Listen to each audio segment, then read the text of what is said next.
सभी को आदाब। मोहतरम बुजुर्गों, नौजवान साथियों, घरों में बैठकर सुनने वाली पर्दा नशीन मेरी माओ बहनों, बरादरान वतन, भारत के अंदर वतन अजीज भारत में इंतखाबात चल रहे हैं पार्लिमानी। बीदर पार्लिमानी कॉन्स्टिट्यूंसी 7 से मैं वसीमुद्दीन किरमानी इंडिपेंडेंट अपना नॉमिनेशन डाल चुका हूं और मैं इंडिपेंडेंट इस मैदान में मुकाबला कर रहा हूं। आप लोगों को ये बात वाज़ेह होना चाहिए, ये बात आप लोगों को मालूम होना चाहिए कि वसीमुद्दीन किरमानी इस इंतखाबात में हिस्सा क्यों लिया है। इस इंतखाबात में मेरा हिस्सा लेने का अहम मकसद क्या है, ये आप लोगों को जानना ज़रूरी है। मैं ये बताना चाहता हूँ कि बीदर पार्लियामेंट कॉन्स्टिट्यूंसी ये एक अक़लियती बहुमूल इलाका है। यहाँ पर करीब 4 लाख से ज़्यादा मुसलमानों की आबादी है और करीब 4 लाख दलित भाइयों की आबादी है और ओबीसी की एक अच्छी खासी आबादी है। मगर देश की आज़ादी से अब तक यहाँ पर सिर्फ ओबीसी के वोटों का इस्तेमाल किया गया है, मगर कभी ओबीसी को बराबरी की चेयर नहीं दी गई। ये हक तलफी, ये नाइंसाफियों के खिलाफ आवाज़ मैंने बुलंद किया है और मेरा सबसे अहम मकसद ये है कि बीदर ज़िला रियासत कर्नाटक का पसमानदा इलाका है, गुर्बत और भरा इलाका है। बीदर के अंदर बैकवर्डनेस ज़्यादा है। बीदर के अंदर 80% से ज़्यादा लोग बिलो पॉवर्टी लाइन में जीते हैं। बीदर में 80% से ज़्यादा लोग जो लेबर का काम करते हैं, होटल में काम करते हैं, तरकारी बेचते हैं। ये देश की आज़ादी से अब तक ये ऐसा ही चलते आ रहा है। इतने बार बीजेपी और कांग्रेस ने हमसे वोट लिए हैं, मगर कभी ये बीजेपी और कांग्रेस हमारी गुर्बत को हटाने के बारे में फिक्र नहीं करी। ना बीजेपी करी, ना कांग्रेस करी। ये सिर्फ वोट मांगते हैं। आज भी देखो, होटल चलाने वाले का बच्चा होटल चला रहा है। आज भी ऑटो रिक्शा चलाने वाले का बेटा थोड़ी सी तरक्की किया है, क्योंकि रिक्शा बंद हो गया, वो ऑटो चला रहा है। यही तरक्की हुई है, इससे हटके गरीब की कोई तरक्की नहीं हुई। क्या मैं गलत बोल रहा हूँ तो बोलो, ये सच्चाई है। आज मुसलमानों के बच्चे प्लम्बर का काम कर रहे हैं, आज मुसलमानों के बच्चे होटलों में काम कर रहे हैं, आज मुसलमानों के बच्चे नारियल पानी बेच रहे हैं, आज मुसलमानों के बच्चे फ्रूट बेच रहे हैं। तो ये कब तक रहेंगे? हम गरीब घर में पैदा होना गरीब गलत बात नहीं, मगर गरीबी को मुकद्दर बना लेना ये गलत बात है। ये नेशनलिस्ट पार्टियां कभी हमारी गुर्बत को दूर करने और हमको तरक्की पे दिलाने की बात नहीं करते। ये भगवंत कोबा साल 10 साल से रुकना पार्लियामान है यूनियन मिनिस्टर से, मगर कभी कोई स्कीम माइनॉरिटी के लिए नहीं लाए और कभी माइनॉरिटी के सर पे हाथ रखकर तुम तरक्की करो मुसलमानों बोल के बात नहीं करे। कभी इन्हों मुसलमानों की बस्ती में कदम ही नहीं रखे, तो यहाँ क्या तरक्की होगी? मैं तरक्की के वास्ते आगे बढ़ा हूँ, मैं सबको हक और इंसाफ दिलाने के वास्ते आगे बढ़ा हूँ। बीदर के अंदर चाहे मुसलमान हो, हिंदू हो, क्रिश्चियन हो, एससी हो, आज बीदर जिले की तमाम जनता परेशान है, क्योंकि बीदर के अंदर हॉस्पिटलाइज सिस्टम सही नहीं है। सरकारी दवाखाने के अंदर टाइम पे इलाज नहीं होता, सरकारी दवाखाने के अंदर टाइम पे डॉक्टर नहीं मिलता, सरकारी दवाखाने के अंदर आपको ज़्यादा से ज़्यादा सर्दी और बुखार के गोलियां मिलते हैं। इससे हटकर कोई बड़ी बीमारी का कोई इंजेक्शन लेना रहा, कोई मेडिसिन लेना रहा, तो चिट्ठी पर लिख के देते हैं बाहर से खरीद के ला लो। तो गरीब बाहर से कितना मेडिसिन खरीदेंगा? गरीबों को ऊपर ये अत्याचार है। अगर कोई बड़ी बीमारी हो जाती है, चाहे कैंसर हो, हार्ट अटैक हो या कुछ ऐसा मामला हो, तो सीधा रेफर कर देते हैं कि गुलबर्गा जाओ, हैदराबाद जाओ, बेंगलोर जाओ। मामूली डिलीवरी को भी जो है ना हैदराबाद भेजते हैं। ये कब तक चलेगा ये जुल्म अत्याचार? मैं तमाम जुल्मों के खिलाफ आवाज़ उठाया हूँ। आज सरकारी स्कूलों की हालत निहायत ही खस्ता हो चुकी है। सरकारी स्कूल बंद होने की जगह पे आके खड़े हुए हैं। याद रखो, सरकारी स्कूलों का बंद होना बहुत बड़ा नुकसान है। सरकारी स्कूल प्राइवेटाइज नहीं होना, सरकारी हॉस्पिटल प्राइवेटाइज नहीं होना। ये पॉलिटिशियंस सिर्फ अपने इंस्टीट्यूशनों का डेवलपमेंट देखे हैं, ये पॉलिटिशियन सिर्फ अपने हॉस्पिटलों का डेवलपमेंट देखे हैं, ये अपने प्राइवेट हॉस्पिटलों को डेवलप कर रहे हैं, ये अपने प्राइवेट इंस्टीट्यूशनों को डेवलप कर रहे हैं। हर पॉलिटिशियन के पास बड़े बड़े कॉलेजा है, स्कूला है। क्यों भाई? तुम्हारे पास अगर तुमको जनता से मोहब्बत होती तो तुम सरकारी स्कूल डेवलप करते, सरकारी कॉलेज को डेवलप करते। तुमको जनता से मोहब्बत नहीं है, तुमको पैसे कमाने से मोहब्बत है। अगर तुमको जनता से मोहब्बत होती तो सरकारी स्कूल डेवलप होते थे। सरकारी स्कूलों की हालत तबाह और बर्बादी के पॉलिटिशियन है, ये लीड रहा है। अगर ये लोग सरकारी स्कूलों को डेवलप करते तो इनको मालूम है अगर गरीब का बच्चा पढ़ेगा तो वो हक मांगेगा, बराबरी की चेयर मांगेगा। इन्हों गरीब को बराबरी की चेयर देना नहीं चाहते, इन्हों गरीब को हक और अधिकार देना नहीं चाहते। अगर गरीब पढ़ लिख के काबिल बन जाएगा तो इनके पीछे नारे मारने वाला, शतरंजियाँ उठाने वाला नहीं मिलेगा। इन्हों गरीब को गरीबी रखना चाहते हैं, गरीबी को खत्म करना नहीं चाहते, इन्हों गरीबों को खत्म किए बर्बाद करना चाहते हैं। इसीलिए मैं चाहता हूँ कि आज इनके बातों में मत आओ कि बीजेपी और कांग्रेस का साथ छोड़ दो, मुझ गरीब का साथ दो। मुझे मालूम है गुर्बत क्या है, मुझे मालूम है गरीबी को हटाने का तरीका क्या है। इंसान पर महीने को 15,000 20,000 कमाता है, मगर जब स्कूल से फोन आता है कि तुम्हारे बच्चे की फीस भरो, बोलो तो जमा करे तो पैसे ले जाकर डाल देना। ऐसा फिर क्या तो बीमारी आ गई, हॉस्पिटल वाला बोलता है, प्राइवेट हॉस्पिटल वाला पहले काउंटर पर पैसे रखो, ले जाकर पैसे डाल देना। अरे हमारी कमाई तो कमाई क्या खाली हॉस्पिटल और स्कूलों में डालेंगे? हम भी तरक्की तो होना ना। तो बीदर की तरक्की के दो चाबी है, दो रास्ते हैं। नंबर 1 अच्छी सेहत, फ्री इलाज होना, हॉस्पिटलों में मेडिसिन रहना।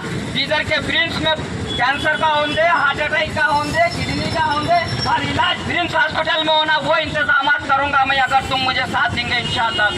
और सरकारी स्कूलों को डेवलप करूंगा, गरीब के बच्चे को बेहतर तालीम दूंगा। सरकारी स्कूलों में प्राइवेट स्कूल से बेहतर रिजल्ट दूंगा। गवर्नमेंट स्कूल का बच्चा भी ऐसी टॉकिंग करेगा, इंग्लिश में ऐसी बात करेगा, ऐसा काबिल बनेगा, वो जज्बा वो जुनून लेके आगे बढ़ा हूँ भाई। तुम मेरा साथ दो, मैं तुम्हारी गुर्बत को दूर करूंगा, मैं तुमको सेहतमंद बनाऊंगा इंशाअल्लाह ताला। आज जिसके पास पैसा है उन्हें 1 महीने में घोड़े के जैसा तंदुरुस्त होकर भाग रहा है, मगर गरीब लंगड़ लेते ठहरा है। क्यों? उसके पास पैसा नहीं है प्राइवेट स्कूल में जाकर, उसके पास पैसा नहीं है प्राइवेट हॉस्पिटल में जाके इलाज करने को। ये पॉलिटिशियन गरीबों का खून चूस रहे हैं, ये पॉलिटिशियन गरीबों के ऊपर अत्याचार कर रहे हैं। इनके अत्याचार का खात्मा करने का आज वक्त है। उठो नौजवानों, तुम तरक्की की राह को ऊपर चलो, तुम ये बीजेपी और कांग्रेस को ठोकर मारो, मुझ गरीब का साथ दो, मैं तुम्हारी आवाज हूँ, मैं तुम्हारी तरक्की की राह पे लिए आगे बढ़ रहा हूँ। ये बार बार हमारे कर्नाटका म्यूनसिपल मिनिस्टर रहीम खान साहब बार बार तारीफ कर रहे हैं खंडरे फैमिली की। भीमन्ना खंडरे साहब ऐसे ठीक है, सागर खंडरे लॉ की डिग्री हासिल करे हुए, ऐसी यूनिवर्सिटी से करें, दुनिया की सबसे टॉप यूनिवर्सिटी से लॉ की डिग्री हासिल करें सागर खंडरे, ठीक है। अब मैं बोल रहा हूँ, सुनो रहीम खान साहब। वसीमुद्दीन किरमानी अपनी पॉलिटिकल ग्रेजुएशन वसीमुद्दीन किरमानी कहाँ से हासिल किया है मालूम? दारुस्सलाम से मैंने अपने पॉलिटिकल डिग्री हासिल किया है। वो दारुस्सलाम यूनिवर्सिटी से मैंने अपने पॉलिटिकल डिग्री हासिल किया है। वो दारुस्सलाम वो है जो तमाम कांग्रेसियों की सियासी अम्मा इंदिरा गांधी ने जाके दारुस्सलाम को सलाम करके आया था। वो दारुस्सलाम से मैंने पॉलिटिकल डिग्री हासिल की है। बोलने से पहले सब लो नाप तोल कर बोला किया। ये अब तक चल गया, क्या भी बोलिए बीजेपी कांग्रेस, खबरदार आप सोच समझ के बोलो, क्योंकि आप तुम्हारे सामने हलक में जबान रखने वाला लीडर खड़ा है और जनता के ऊपर जुल्म और नाइंसाफियों का हर हिसाब लूंगा, हर जवाब दूंगा।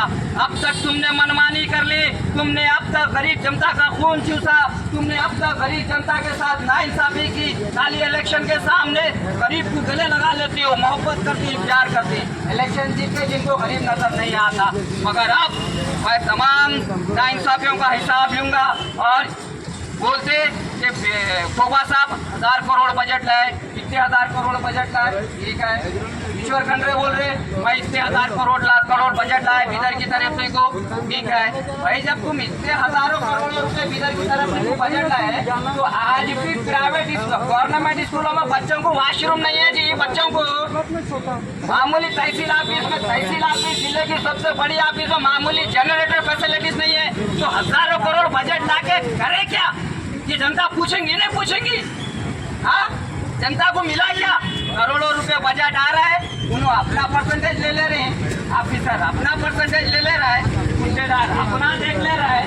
100 रुपये का बजट है तो 10 रुपये का काम हो रहा है, 90 रुपये का। ये तमाम जुल्मों का हिसाब लूंगा मैं, हर एक चीज का सवाल का करूंगा मैं, और एक चीज का जवाब मैं पूछूंगा तुमसे। अब ये बीजेपी और कांग्रेस दोनों एक ही बोतल है, खाली ब्रांड अलग है। बोतल एक ही है बीजेपी और कांग्रेस।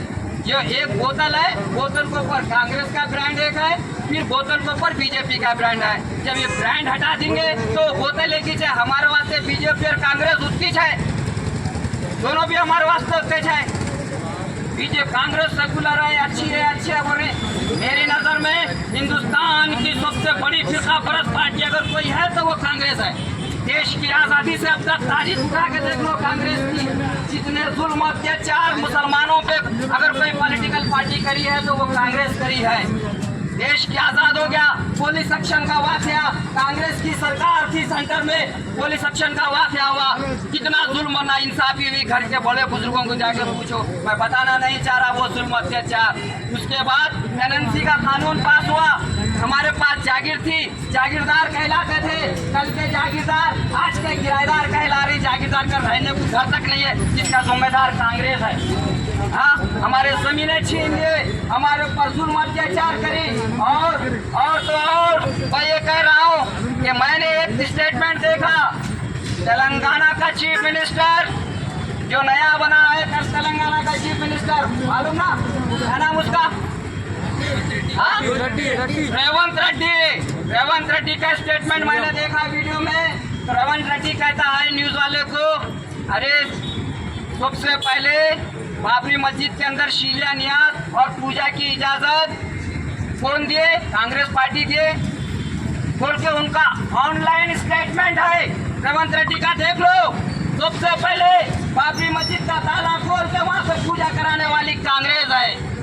ये वो माना है रेवंत रेड्डी, ऑनलाइन है, तुम चेक करो ये। और इसको तुम सेकुलर बोलते हैं। अब चले आए और कांग्रेस की एक विंग है, 5 साल तक कहाँ सो जाती है कि पता नहीं। इलेक्शन के टाइम आती है कांग्रेस की वो विंग और आकर कहती है मजबूरी है भाई कांग्रेस को वोट देना है, इत्तेहाद करो, वो करो। अरे काय की मजबूरी है? मजबूरी को मुकद्दर क्यों बना ले रहे?